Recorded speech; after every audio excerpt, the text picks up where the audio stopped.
¿Qué tal? Muy buenas tardes, con el gusto de saludarlo como todos los jueves en una emisión más de su programa Hablemos Derecho, el consultorio jurídico de TV UAC. Su servidor Gerardo Pérez le da la más cordial de las bienvenidas para que nos acompañe a lo largo de esta hora. El 27 de diciembre del 2021 se publicó en el Diario Oficial de la Federación la resolución miscelánea fiscal para este año 2022, en el cual se desprenden diversas reglas directamente relacionadas con las reformas fiscales que entraron en vigor a partir de este 1 de enero del 2022. Siendo algunas de ellas las siguientes: la ley del impuesto sobre la renta, la ley del impuesto al valor agregado, la ley de impuesto especial sobre la producción y servicios y, por supuesto, no menos importante, el Código Fiscal de la Federación. Hoy comentaremos las principales modificaciones que fueron aprobadas en dichos ordenamientos. El tema de esta tarde, las reformas fiscales para este año 2022. Acompáñenos. Perspectiva, diálogo, interacción ciudadana. Hablemos Derecho, el consultorio jurídico de TV UAC, con Gerardo Pérez Alvarado y Laura Méndez Olivares. Comenzamos. Licenciada Laura Méndez, muy buenas tardes, con el gusto de saludarte como todos los jueves. ¿Cómo está, licenciado? Buenas tardes, pues también para mí es un placer saludarlo y también saludar y dar la bienvenida a todas las personas que amablemente nos sintonizan como cada jueves. Quiero recordarles que esa transmisión es completamente en vivo. Usted puede ponerse en contacto con nosotros, interactuar con nuestro invitado sobre el tema que vamos a abordar el día de hoy. También queremos invitarlo a que nos siga a través de nuestras redes sociales. Nos puede encontrar en Facebook y en YouTube, escribiendo Hablemos Derecho, el consultorio jurídico de TV UAC. Por estos medios subimos contenido semanal, actualizamos nuestra página de manera constante para que ustedes puedan tener acceso a este programa y a los anteriores. Cada semana preparamos contenido jurídico respecto a temas de interés para la sociedad. Nos damos a la tarea de buscar expertos conocedores en cada una de las áreas del derecho, como lo es en este caso, para poder disipar dudas recurrentes, comentarios que la gente nos hace llegar. Si usted quiere que abordemos algún tema en específico o que contemos con la presencia de algún experto en determinada área del derecho, con mucho gusto háganos llegar sus mensajes privados a través de Facebook. Por este mismo medio puede contactarnos para solicitar orientación o asesoría jurídica completamente gratuita, pues es parte de la labor social de este programa. Por estos mismos medios podemos canalizarlo o apoyarlo a diferentes áreas o autoridades o instituciones que puedan ayudarlo a resolver su problema. Siempre estamos al pendiente de usted. Pues sí, fíjense que por demás un tema importante, y quiero enormemente agradecer a nuestro invitado porque justo en la semana nos hacía favor de mandar por ahí un recuerdo que tuvimos hace 5 años ya. O sea, estas canas no vayan usted a pensar que son un accesorio. No, ya son propias del desgaste físico que vamos realizando.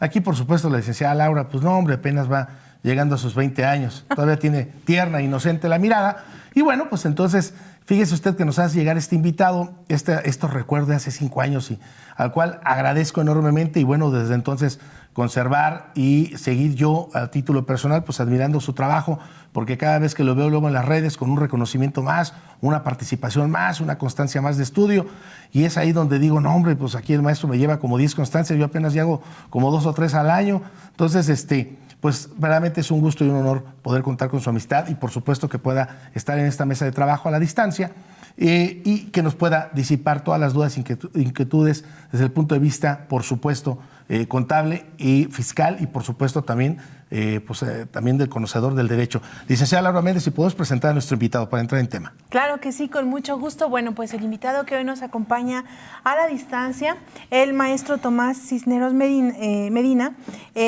además de ser compañero o colega de esta mesa de trabajo, no es la primera vez que nos acompaña. Si usted no lo ha visto anteriormente, permítanme comentarles que el maestro Tomás es contador público y tiene una maestría en impuestos por parte de esta máxima casa de estudios. Asimismo, cuenta con una licenciatura en Derecho y también una maestría en Juicio de Amparo por parte de la UNIVA, la Universidad Católica Campus Querétaro. Asimismo, cursó una maestría, estudios de maestría en Derecho Fiscal por parte del Instituto de Especialización para Ejecutivos AC. Igualmente cuenta con un doctorado en Derecho por la Universidad de Estudios de Posgrado en Derecho. Es estudiante del doctorado en Ciencias de lo Fiscal por parte del Instituto de Especialización para Ejecutivos AC. De la misma manera es especialista en impuestos por parte de la Universidad de Castilla-La Mancha en Toledo, España. Dentro de sus principales actividades y funciones profesionales, el maestro Tomás se ha destacado como socio director de CIMA, Consultoría Empresarial SC, asesor independiente en materia fiscal, de seguridad social y de prevención del lavado de dinero, también como expositor en diferentes foros en el país, como catedrático en la Facultad de Contaduría y Administración de la Universidad Autónoma de Querétaro y en otras universidades a nivel licenciatura y posgrado. Es miembro de la Comisión Fiscal de la Coparmex, Delegación Querétaro, y también es expresidente de la Asociación de Fiscalistas del Estado de Querétaro. De la misma manera es contador público certificado, miembro de la Asociación Nacional de Fiscalistas y es un reconocido profesionista del año de la Federación de Colegios y Asociaciones de Profesionistas del Estado de Querétaro en el año 2014 y es reconocido como uno de los fiscalistas más importantes en el país por parte de la revista Defensa Fiscal, entre muchas otras actividades. En estas ha destacado el maestro Tomás Cisneros Medina, a quien le agradecemos que una vez más nos acompañe en este programa, comparta con nosotros sus comentarios y le damos la bienvenida y el agradecimiento por aceptar esta invitación. Maestro Tomás, bienvenido, buenas tardes. Muy buenas tardes, doctor Gerardo, licenciada Laurita, muy honrado de estar con ustedes, agradeciendo la invitación y claro que con todo gusto estamos aquí para platicar de esos temas interesantes de reforma fiscal que son de interés general, no solamente para los profesionistas, para los contadores, sino para el público en general, ¿no? Que estamos muy atentos también a sus dudas y comentarios con todo gusto. Maestro, pues dicen que, bueno, no dicen, ¿verdad? Es una cuestión cierta que el contador público no nada más está pendiente de la contabilidad, sino también es del sentir social y, por supuesto, el sentir económico, ¿no? Coadyuva, por supuesto, al desarrollo económico y empresarial. En ese sentido, maestro, me gustaría empezar para que nos comentara cuáles son las reformas fiscales que se dieron o se dan en este año y beneficios que usted observa de las mismas o desventajas que tiene para pues toda la gente productiva, toda la gente que mueve la economía de nuestro estado. Claro que sí. Pues fíjate que como cada año no es la excepción, doctor, la reforma fiscal para 2022 pues es abundante, ¿no? Es trascendental.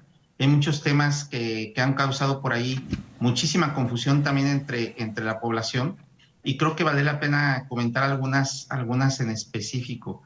Fíjate que como bien lo decías hace un rato, pues siempre hay modificaciones en materia de impuesto a la renta, de IVA, de IEPS, del Código Fiscal de la Federación, que en este ejercicio fiscal 2022 es una reforma trascendental, obviamente, para poder en un momento establecer las reglas de fiscalización hacia los contribuyentes.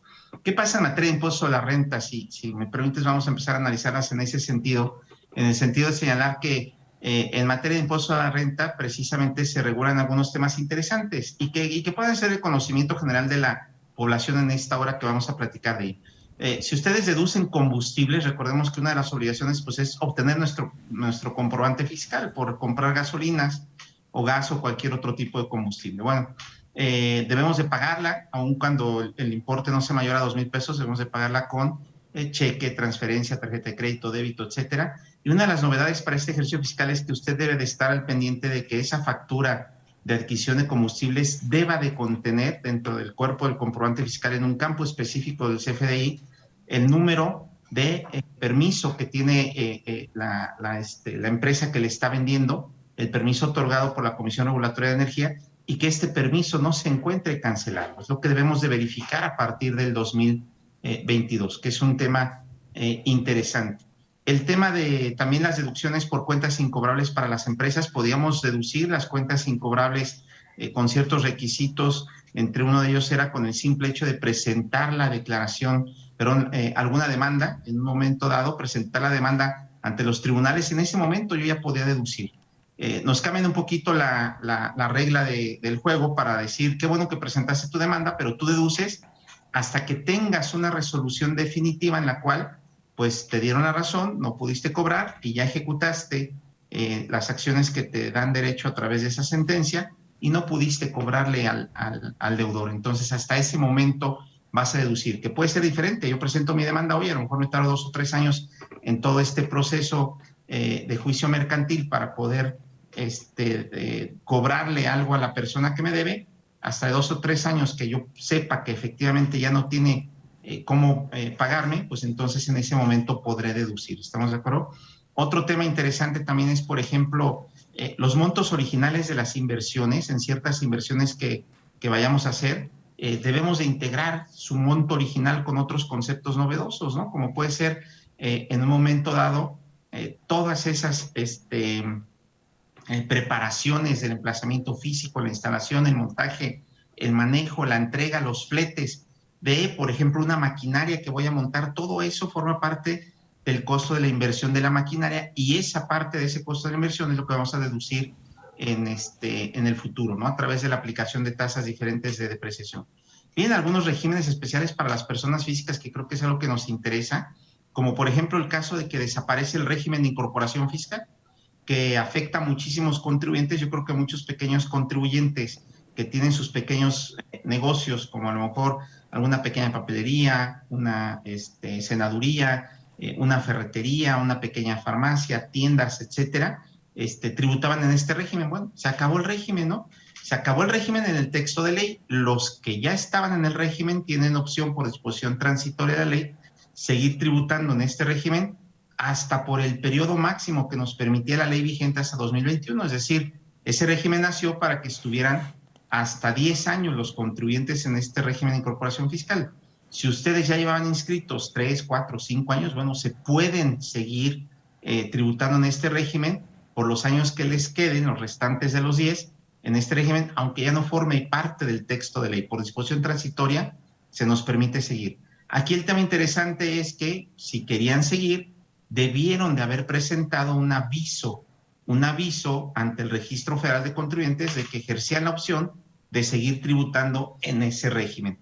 Y este aviso vencía el 31 de enero del 2022, es decir, apenas este lunes pasado debieron de haberlo presentado. Oye, si no presenté mi aviso, el castigo va a ser que se tengan que cambiar de régimen. Y hay el régimen general de ley, que ha existido toda la vida, y el régimen simplificado de confianza, que es una de las novedades que existen para este ejercicio y que ahorita vamos a pasar a comentar un poquito. ¿Qué pasa, por ejemplo, con los contribuyentes del régimen de incorporación fiscal? Presentaron su aviso a más tardar el 31, a más tardar este lunes, no tienen problema y siguen en el régimen de incorporación fiscal, en el RIF, mientras ellos quieran o mientras se cumpla el plazo máximo de los 10 años que pueden estar tributando aquí. ¿Qué pasa, por ejemplo, si no presentaron su aviso? Por ahí es bien conocido que el lunes 31 la página del SAT colapsó. Desgraciadamente, yo creo que entre tantos usuarios que querían presentar su aviso, la página colapsó. No se pudieron presentar muchísimos avisos. Tenemos mucha información de muchos contribuyentes que estuvieron reportando que el mero 31, durante toda la mañana, prácticamente toda la tarde, hasta la noche que se vencía el plazo, no pudieron presentar su aviso. Bueno, no te queda otra más que cambiar de régimen, pero también el ejercicio de la opción de poder ir al régimen simplificado de confianza es mediante el ejercicio de la opción, mediante la presentación de un aviso, es como yo ejerzo mi opción. Y como no lo ejercí porque es un régimen opcional, puede que muchos de ellos los cambien al régimen general de ley. Entonces, yo lo que les recomiendo a todos es estar atentos, vayan a la página de internet de SAT y verifiquen a través de la impresión de una constancia de situación fiscal en qué régimen quedaron, ¿no? Si ustedes no pudieron presentar su aviso, la autoridad seguramente los pudo haber cambiado al régimen general de ley. Entonces, habría que analizar. Estamos pugnando, de hecho, inclusive a través también la PRODECON, por ahí a lo mejor que hubiera alguna especie de prórroga, pero ya pasaron los días y no se anunció nada por parte del SAT. Inclusive el mismo SAT señaló que la página estaba correcta, que no reportaba fallas para ellos, pero en la práctica era que sí había muchas fallas. Hay que estar atentos para tomar buenas decisiones respecto del régimen a tributar. Maestro, y ahora bien, adelante. Ahí la pregunta es, Entonces, ¿qué diferencias hay del RIF, maestro, y ahora del reciclo? Porque, Claro. pues, a lo mejor muchas personas estaban, pues, confiados y, por supuesto, maestro, siempre ha pasado y no será la última ni la primera vez que todo lo queremos hacer al cuarto para la hora. Incluso aquí mismo, ¿no? Cuando te dicen sube tus calificaciones, lo queremos hacer el último día o viceversa, hasta los alumnos inscríbanse y lo quieren hacer siempre a la última hora, al último momento, y por supuesto pues las páginas colapsan porque todo el mundo quiere estar haciendo sus trámites y bueno, siempre es así. Incluso un gran problema que tenemos como mexicanos es a veces la puntualidad.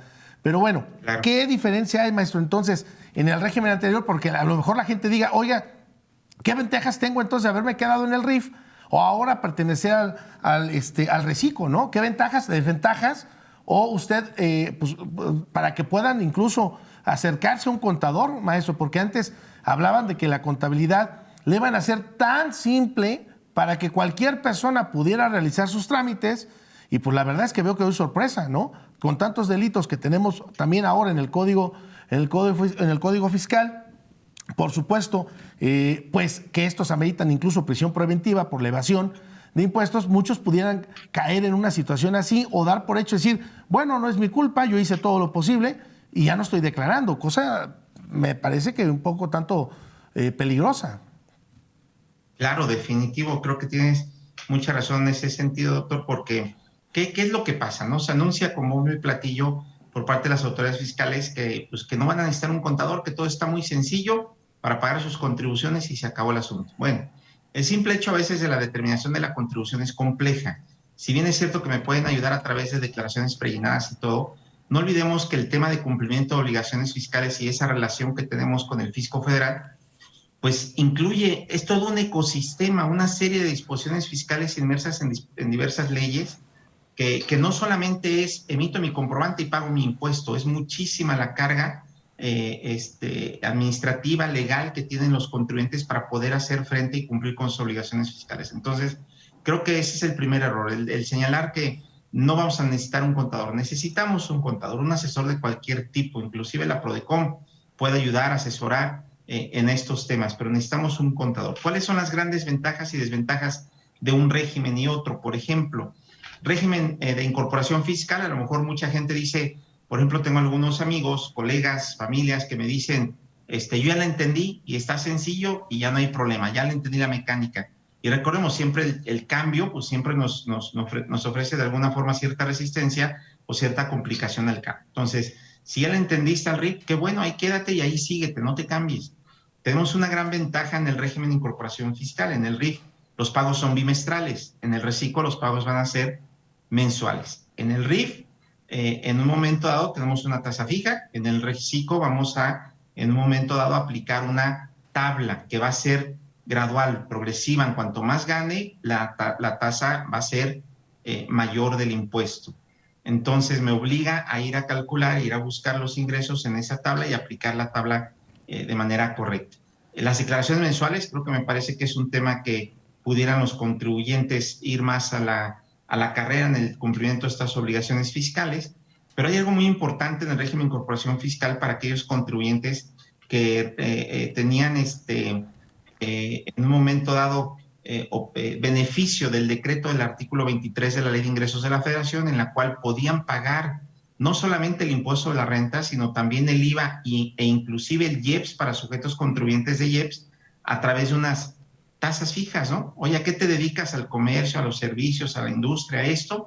La misma Ley de Ingresos de la Federación te establecía unas tasas específicas. Simplemente es, dime cuánto vendiste, multiplícalo por esa tasa y con eso me doy por cumplido con el impuesto al valor agregado o con el IEPS, ¿no? Ese es un muy, muy gran beneficio que los contribuyentes del régimen de incorporación fiscal tenían y que ya no lo van a tener los contribuyentes del reciclo.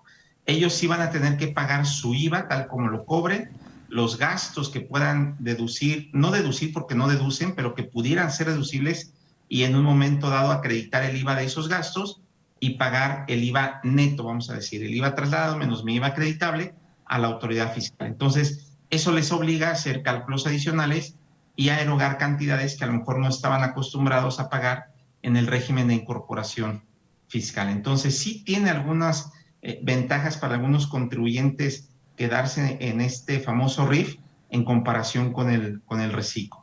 En el RIF tenemos, por ejemplo, que nada más tenemos un tope de ingresos. Yo podía facturar hasta 2 millones de pesos si no me salía del régimen, no podía tributar en el régimen.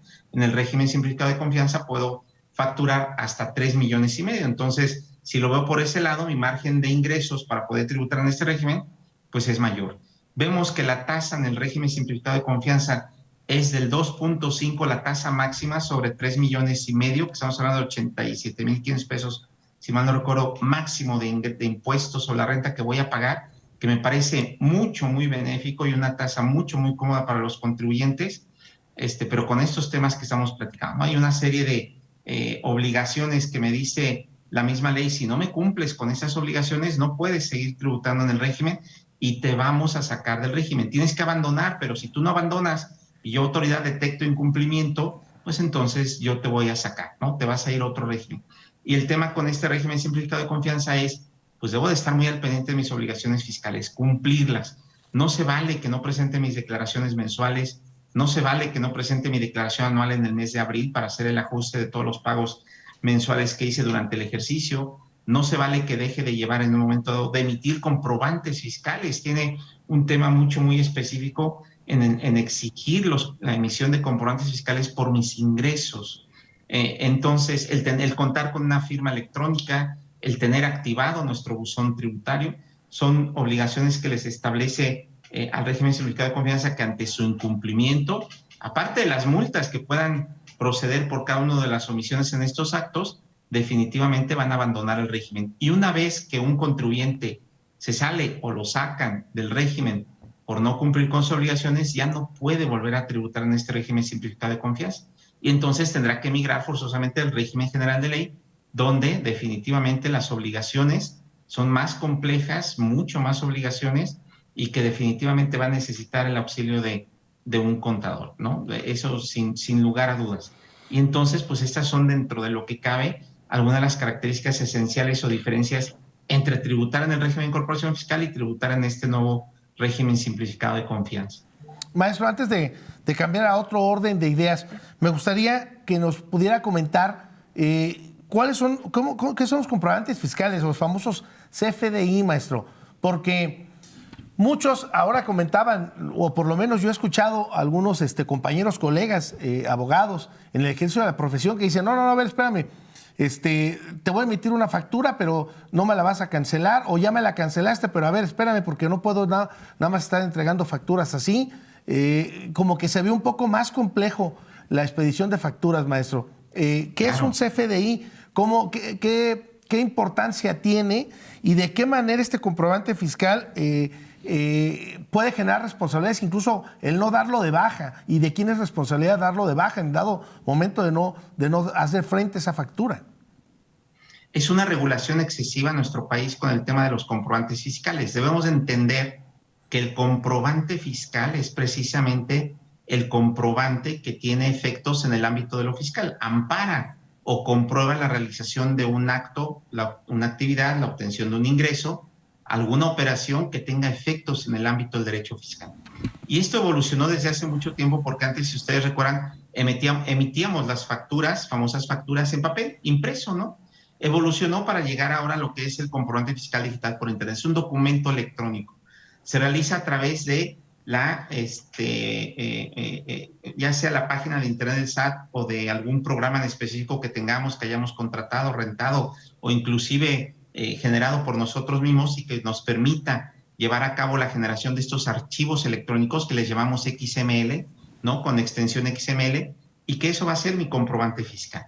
Y definitivamente que es una regulación excesiva. Aquí es donde voy también. Oye, es que no necesitas un contador. Es que de verdad que la regulación del comprobante fiscal en México ha llegado a tal grado que es a veces que hasta el mismo experto en materia fiscal, contador o abogado, puede perder detalles porque es muchísimo. Necesito tener una firma electrónica para poder generar a su vez unos certificados de sello digital, que los certificados me van a permitir ir a generar esos comprobantes fiscales, ¿no? Y una vez que emito este comprobante fiscal, es un medio de comprobación muy importante en materia fiscal, porque los que obtenemos un ingreso o los que realizamos un acto de actividad grabado por la ley, estamos obligados a expedir ese comprobante fiscal. Y a la vez, el que recibe los servicios, los bienes, o recibe el otorgamiento del uso o goce temporal de los bienes, está obligado a exigir la emisión del comprobante fiscal. No basta con que yo vaya a la tienda a comprar algo y ya, no, mi obligación conforme al 29 de Código Fiscal de la Federación es exige tu comprobante fiscal. ¿Estamos de acuerdo? ¿Por qué? Porque es un medio de comprobación fiscal para la autoridad y es un medio de fiscalización muy efectivo por parte de la autoridad fiscal. Entonces, una vez que lo emito, empieza a surtir efectos en el ámbito del derecho fiscal. Y por eso es muy importante que si ya lo emití, bueno, y lo emití con errores, me equivoqué o lo que sea, hay que cancelarlo, pero también es unas reglas muy concisas y estrictas para poder cancelar esos comprobantes fiscales, que si lo hago mal me puede generar una duplicidad de ingreso. Puedo en un momento dado echarle a perder, perdón la expresión, la deducción a la persona que lo está recibiendo por cancelarlo. Pero también un tema importante desde hace un par de años es que yo ya no puedo cancelarlo de mutuo propio. Si yo lo voy a cancelar en un momento dado ese comprobante fiscal, tengo que pedirle autorización a la persona que lo emití, que se lo emití al receptor del comprobante fiscal, para que él, a través de su buzón tributario, yo le voy a solicitar esa cancelación y él me va a decir si acepto o no acepto la cancelación. Entonces, nos ligamos los dos, tanto el emisor como el receptor, en la obligación de emitir y cancelar efectivamente esos comprobantes. Y a partir de este año también, con lo que le llamamos nosotros la versión 4.0 del CFDI, se establecen nuevas reglas para la cancelación. No nada más es cancelar por cancelar. Hay que analizar si voy a cancelar la operación porque fue un error de fondo, me equivoqué, porque la operación no se realizó, porque en un momento dado simplemente se lo emitió a otro cliente cuando la operación era con otro cliente, y entonces en base a ello tengo que seguir ciertas reglas ante el SAT para poderle decir, lo cancelo con aceptación o sin aceptación, hay algunos casos en que no necesito la aceptación, o lo cancelo y voy a relacionar un nuevo CFDI. Es decir, estoy cancelando el CFDI 1, te voy a emitir el 2, pero en el 2 le voy a decir que sustituyo el 1 para efectos de que no haya duplicidad de ingresos, para que quede la huella y el rastro de los comprobantes fiscales, etc. Se convierte en una situación muy compleja que, reitero, vale la pena acercarse a un contador que les explique, que les enseñe, o simplemente analizar las reglas de la resolución miscelánea fiscal que emite la autoridad fiscal en base a estas, para cumplir con esas obligaciones, las guías de llenado y las preguntas frecuentes que emite el Servicio de Administración Tributaria en su página de internet SAN. Entonces, no echen en saco roto, la recomendación es denle la importancia debida a la correcta emisión del comprobante fiscal y evítense problemas posteriores que, ante el incumplimiento de la debida emisión de los comprobantes fiscales, como bien lo comentaste hace rato, pues se configuran infracciones, sanciones caras que puede llegar hasta la clausura de la negociación, de hasta 15 días de la clausura de negociación, o inclusive temas de delitos por no estar emitiendo los comprobantes fiscales que reflejan los ingresos o el valor de las actos o actividades que tenemos, y estaríamos falseando la información o omitiendo declarar estos ingresos. Maestro, vamos a hacer la pausa de este primer bloque. Ya tenemos un par de mensajes, maestro, un par de mensajes aquí en la página de Hablemos Derecho y, por supuesto, a través de la línea de TV WAC. Si me lo permiten rapidísimo, en menos de un minuto, agradecer a la señora María Alvarado, al señor José Emiliano, al señor Resto Aníbar, a Israel Araujo, le manda saludos. Aurea Factu, saludos del maestro desde Tuxpan, Veracruz. Maestro, si nos puede decir dónde pueden contactarlo para tener una asesoría con usted. Néstor Aníbal, bueno, pues por supuesto, mandar un fuerte abrazo. Además, ya viene el CFDO 4.0 que acababa de comentar, maestro, y los CFDI que estaba usted comentando en este bloque. Si me lo permite, vamos a la pausa de su programa Hablemos Derecho, el consultorio jurídico de TV WAC, y regresando, continuaremos con estas preguntas que usted nos hace en este momento para hacérselas llegar a nuestro invitado. Pónganse en contacto con nosotros. Las líneas están a través de Face. En Facebook, en YouTube también. Y bueno, queremos aprovechar para invitarlos a que nos sigan, a que compartan el contenido. Creo que es muy importante que todos los ciudadanos podamos conocer, no a fondo, pero sí un poco respecto a nuestras obligaciones fiscales. Vamos a la pausa y regresamos. Regresamos.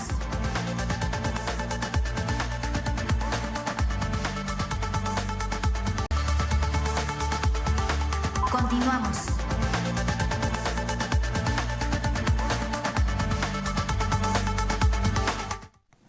Ya estamos de regreso completamente en vivo, transmitiendo desde el corazón de la ciudad de Santiago de Querétaro, aquí desde la Universidad Autónoma del Estado de Querétaro, en el Cerro de las Campanas, completamente en vivo. Hablemos Derecho para usted.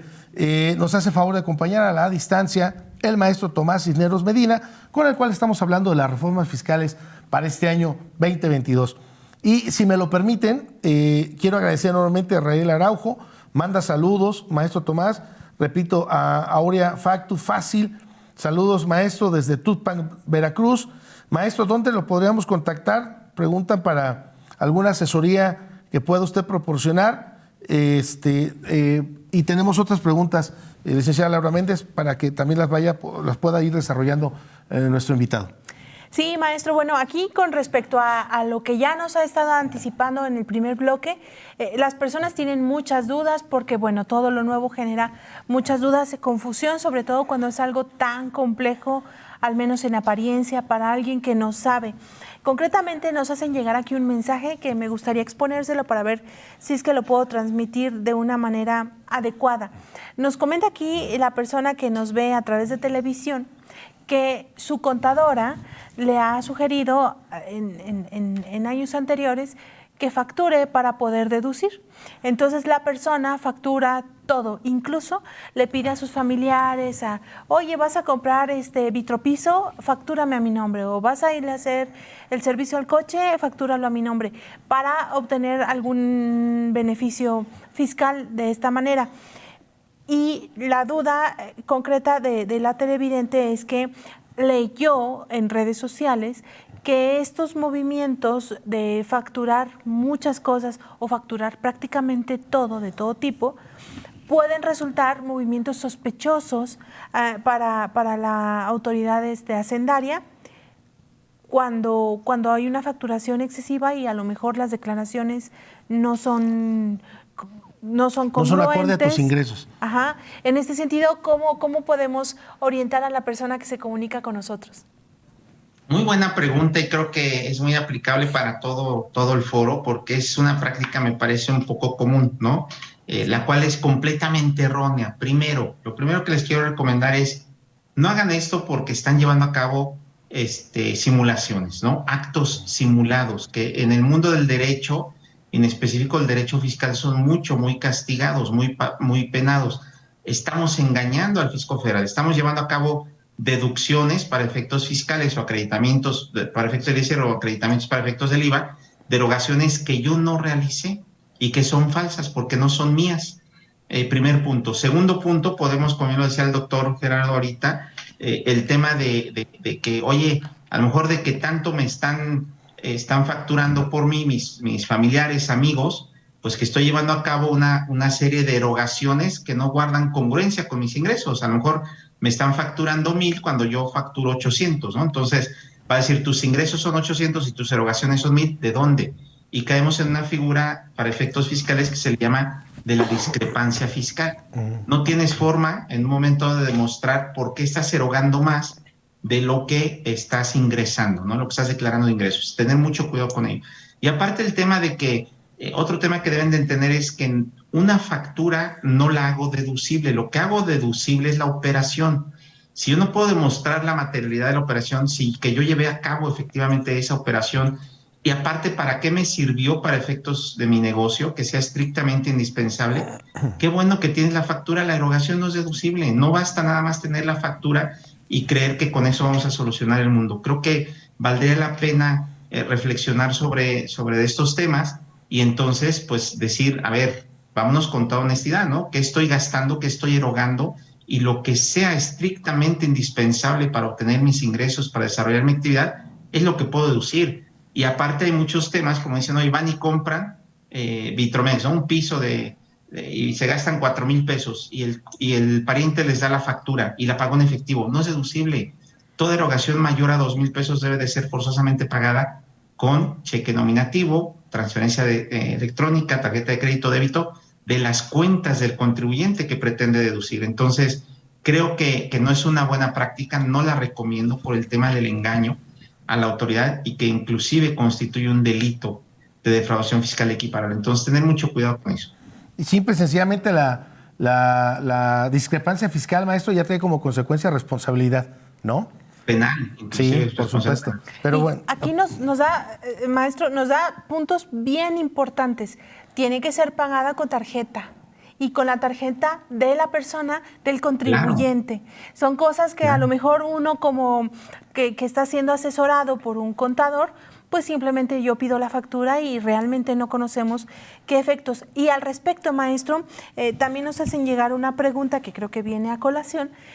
¿Cómo pueden las personas que no son contadores, pero que sí son contribuyentes, poder conocer un poco más de estas reformas? Nosotros que somos por ahí amigos en redes sociales, en Facebook, podemos ver que usted constantemente imparte cursos, talleres, capacitación, a lo mejor para colegas fiscalistas o para colegas contadores, pero ¿nos puede sugerir o nos puede informar respecto a algún taller o curso que pueda ser para el público en general y que pudiera ayudarnos un poquito a fomentar esta cultura fiscal? Sí, claro que sí, definitivamente. Creo que hay muchas fuentes de información hoy en día. Afortunadamente estamos en la época de la información, cuando no teníamos de dónde llegarnos de la información. Hoy en día hay mucha información, pero también es importante buscar información fidedigna, ¿sale? Confiable y de gente que sea en un momento dado honesta, sobre todo, y que sea confiable en lo que está diciendo.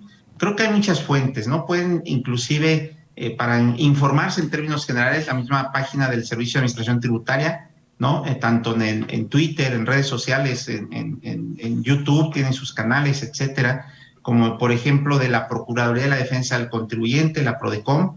Tenemos inclusive cursos, vamos a tener curso de reforma fiscal también en nuestra Universidad Autónoma de Querétaro. Vale la pena acercarse a la Universidad Autónoma de Querétaro en la Facultad de Control y Administración y preguntar sobre estas opciones de capacitación. Tenemos también en la Asociación de Fiscalistas del Estado de Querétaro en sus redes sociales, AFEC, AC Fiscalistas, también precisamente varios cursos, varias sesiones, inclusive algunas de ellas gratuitas que se pueden unir para solventar todo ese tipo de dudas que a veces son de la población en general, a la Asociación Nacional de Fiscalistas, la ANAFINED-AC, al Colegio de Contadores Públicos de Querétaro, el Instituto Mexicano de Contadores Públicos de Querétaro emite boletines.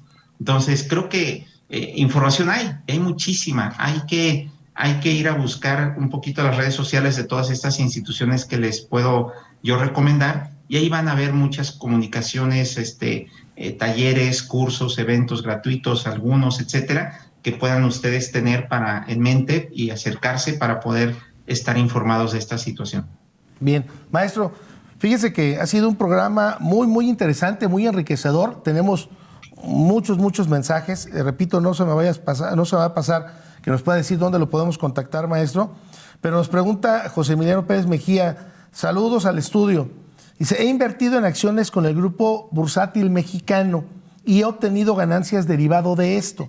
Pregunta, ¿debo declarar estas ganancias o hasta que las retire? ¿Podría llegar a presentarse en el mundo de las inversiones y criptomonedas como una forma de evasión de impuestos? ¿Existe alguna reforma fiscal que deba conocer de este tipo de inversiones? Nos preguntan, maestro. Las criptomonedas que están de moda. No, y la cuestión de invertir ahorita ya. Sí. Es todo un régimen complejo que inclusive la PRODECON ha emitido por ahí sus criterios, porque también es algo que pareciera que no está regulado o que está muy poco claro el tema de las criptomonedas, pero sí hay una regulación. La respuesta a fin de cuentas es sí, hay que pagar impuestos por ello. Recordemos que todo incremento al haber patrimonial, si ayer tenía 100 y hoy tengo 120 derivado de esas inversiones, pues es un incremento a lo que tengo, y claro que eso me detona la obtención de un ingreso. Dependiendo del régimen fiscal, la figura jurídica y todo, hay momentos de acumulación del ingreso y hay formas de pagar la contribución. La respuesta en términos generales es, claro que tengo que pagar contribuciones por estas inversiones en acciones de bolsa. Hay un capítulo específico en la ley del impuesto a la renta para grabar estos movimientos a través de las ganancias en la enajenación. Hay que esperar la enajenación, hay que ver el tipo de inversión, por eso es muy importante, no podemos dar una generalidad, pero la respuesta genérica es sí hay que pagar contribuciones. Y la verdad, la mejor recomendación, por eso les digo, es acercarse al profesionista que es el contador público en este caso, para que les diga el régimen fiscal, aplicable, y el monto de las contribuciones, y sobre todo el llevarles, no hay nada mejor que un buen consejo, ¿no? El que un profesionista les puede ir diciendo, haz esto, no hagas esto, ten cuidado con aquello, tú debes de tener cuidado con esto, debes de tener cuidado con estas fechas específicas para declarar, ya sea tus declaraciones mensuales, tu declaración anual, etcétera. Creo que vale la pena el seguimiento de un contador, pero la respuesta es sí hay que pagar contribuciones por ellos, por los conceptos que menciono. Ok. Bueno, pues ya que se pongan en contacto con usted, maestro, porque bueno, digo, otra de las preguntas era si debe declarar una vez que obtenga la ganancia. Me imagino que se refiere a invierten, maestro, el dinero, y a lo mejor depende de dónde se invierta. Estoy hablando del grupo bursátil al que se invierta. A lo mejor les dejó una ganancia, se me ocurre, ¿no? De tener hoy 1,000, mañana ya se incrementó a 2,000 o a 3,000 pesos. Entonces, pues esa ganancia ya generó una utilidad y por consiguiente entonces hay que pagar impuestos, ¿no? Antes de retirar, o no sé si una vez que se retire el dinero. Ya es una cuestión ahí, sería muy importante analizarlo con usted, maestro, para que se acerquen. ¿Dónde lo pueden contactar, maestro? ¿En qué formas, qué medios de contacto tiene usted? Me pueden contactar a un teléfono celular 4421-579306, que lo dejamos con todo gusto. Muchas gracias. También aquí nos hacen nada más un segundito. Sí. Otra vez, maestro, para que quede otra vez registrado, 4421-57... 579306. 06, correcto. De todo modo lo dejaremos aquí en el enlace del programa para que puedan ponerse en contacto con usted. Sí, adelante, Laura. Sí, también nos preguntan si es cierto que que hay muchas, la mitad son mitos, la mitad son verdades, pero bueno, si es cierto que el tema de las tandas tiene que declararse, que a final de cuentas pues es un ahorro, y también nos preguntan qué tan importante es el concepto que le ponen, por ejemplo, con la banca móvil, cuando yo hago movimientos, compro, transfiero, etcétera. ¿Qué tan importante es el concepto que le pongo al pago que estoy haciendo? Okay.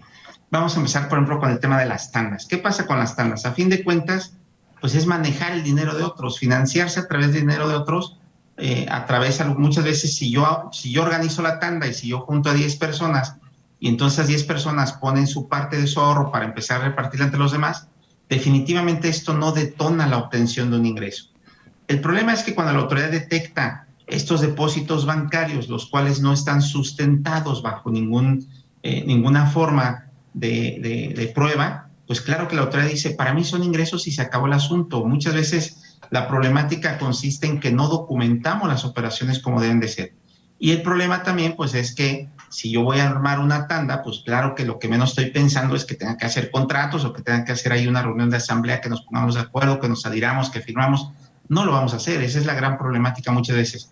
Pero si se hiciera bien, si todo se documentara y quedara huella respecto del ingreso recibido y del ingreso entregado en un momento dado por la tanda, nos daremos cuenta que no estamos en presencia de un ingreso que tenga efectos en el ámbito del derecho fiscal, pero lo que sí tiene efectos en el ámbito del derecho fiscal es la comprobación, la debida comprobación, el cuidado y la diligencia de identificar esas operaciones como de este tipo de situaciones que es una tanda, ¿no? Eso es por un lado, por el tema de la tanda. El problema es eso, para mí es la informalidad con la que se hace, la falta de documentación, el correcto control de estas operaciones, y creo que con eso salvaríamos el tema ante la autoridad fiscal de que estamos en presencia de algo que no es ingreso, ¿no? Segundo punto, me preguntaba el tema de los conceptos de la transferencia. Como bien dice Laurita, ¿no? Son a veces mitos que corren en las redes sociales donde dicen, cuidado, no le pongas que fue un ingreso, que es el pago de no sé qué, y con eso no te van a fiscalizar. Nada más falso que eso, ¿no? Lo que la autoridad fiscaliza es la operación. Hay un depósito bancario, yo estoy obligado a demostrarle a la autoridad de qué tipo de depósito es ese.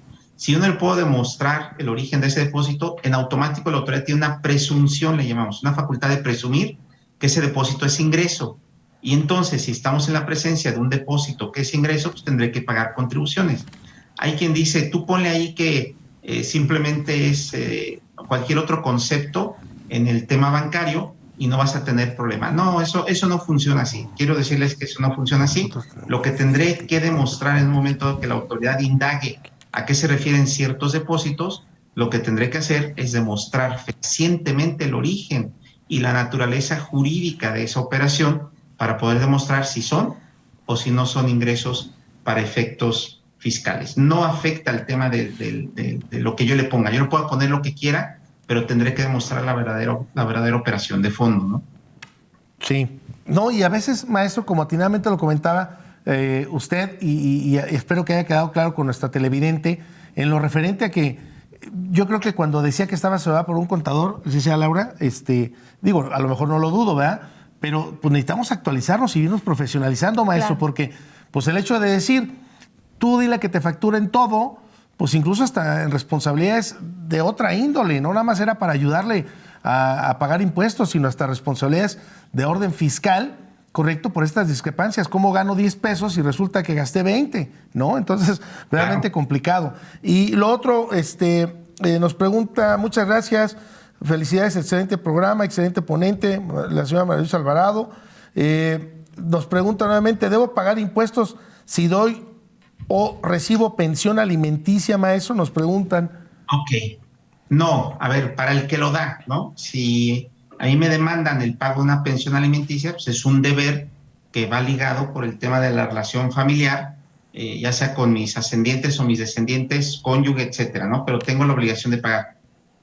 A mí me pagan, yo obtengo un ingreso por el cual tendré que pagar las contribuciones respectivas y de ese ingreso yo tendré que aportar una parte a pagar esta pensión alimenticia. Entonces, sí, desgraciadamente primero pagué el impuesto por obtener ese ingreso y aparte de ahí, ya que me quitaron algo de impuesto, tendré mi obligación legal de pagar la pensión alimenticia. Ahora, el que lo recibe, me voy del otro lado, ¿no? La esposa, el hijo, no pagan impuestos, es un ingreso exento de conformidad con el artículo 93, fracción 26 de la Ley del Impuesto a la Renta.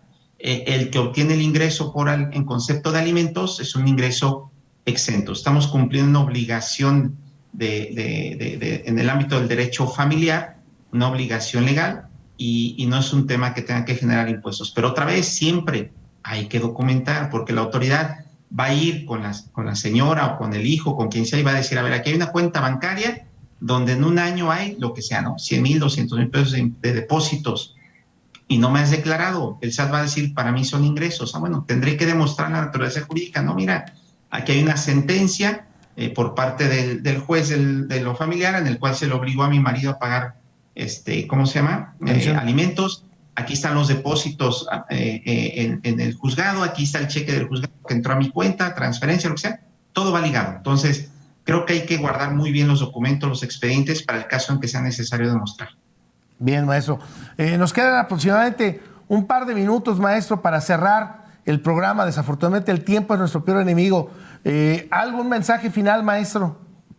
Pues yo ya estoy muy picado. Aquí podemos quedarnos a las 11, pero no tengo empezando. problema, pero bueno, con estos temas que nos encantan y bueno, con todo gusto. Bueno, el tema del mensaje final es siempre no dejar de lado el tema del cumplimiento de obligaciones fiscales, ¿no? Hay muchos contribuyentes pequeños que entiendo que puedan no tener capacidad para pagar un contador, un asesor fiscal, etcétera. Lo entiendo bien claro, pero también hay las instituciones que en un momento dado se pueden apoyar, cuando menos asesorar a este debido cumplimiento, ¿no? Como por ejemplo en la UAC está un despacho que hacen los chicos estudiantes de la facultad, su servicio social, de asesoría para ese tipo de contribuyentes. Está la misma PRODECON, que dentro de sus funciones, la Procuraduría de Defensa del Contribuyente está el de asesorar a los contribuyentes pagadores de impuestos. Entonces, los medios y las formas están, acérquense y nunca dejen, echen en saco roto el cumplimiento de sus obligaciones y no lo minimicen. Es un tema súper complejo, aunque sean un contribuyente chiquito y tengan muchas facilidades, el ecosistema de leyes, de reglas, de obligaciones que hay que cumplir es muy grande. Entonces, aunque digan yo soy muy bueno, ya le entendí el cumplimiento de mis obligaciones, acérquense a esas instituciones porque se pueden llevar alguna sorpresa de que a lo mejor tienen 5 años cumpliendo mal y las multas son muy caras. Maestro, yo cerraría señalando primero, bueno, pues agradecerle el favor de su atención y que siempre está atento de esta mesa de trabajo.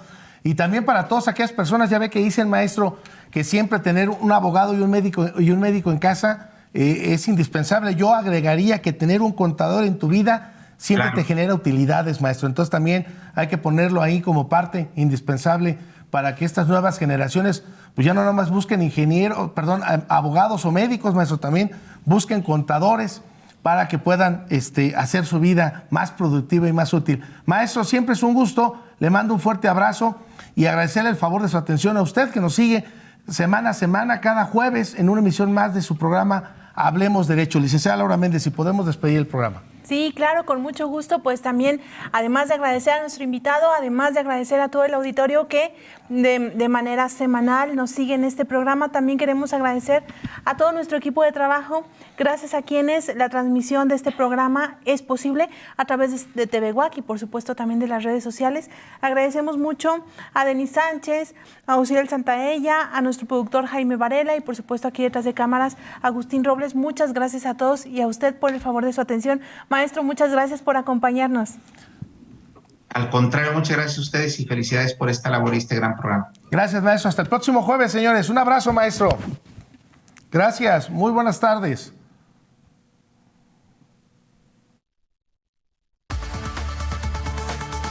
Gracias por acompañarnos. Los esperamos en la siguiente emisión de Hablemos Derecho, el consultorio jurídico de TV WAC.